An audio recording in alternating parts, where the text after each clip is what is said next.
Okay, everybody, quadratic, whatever.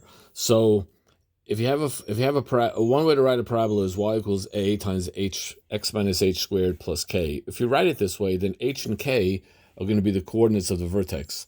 Now, if the a is positive, it's going to be a happy parabola. If the a is negative, it's going to be a sad parabola. But the vertex is still going to be the point h comma k. That won't change. Let let's use this to graph a to graph a parabola. So I want to take the parabola that's in this form. This is in the ax squared plus bx plus c form, and I want to now rewrite it into this form. So what I'm going to do is complete the square. Watch this. First, I need a little space to operate. Now I'm going to take half of the 4, and then I'm going to square it. So I took half of the 2, and I squared it.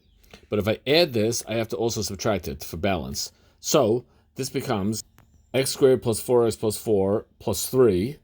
And now that becomes, so this now is the equation of the parabola, which means that if I would graph this parabola, the vertex would be the point 2 comma 3. So notice that says minus 2, and that's plus 2, because the formula is x minus h squared. So for example, if I had y equals x squared plus 6x plus 11, first thing I'm going to do is move the 11 over, and then we're going to half the 6 and square it. But if I'm adding something, I have to subtract it off to keep it balanced. Well, this now becomes x plus 3 squared plus 2, and the graph, the vertex is going to be negative 3 comma 2. See, that's positive 3, but it's negative 3 because it's x minus h. That's your formula. And that, my friend, is graphing.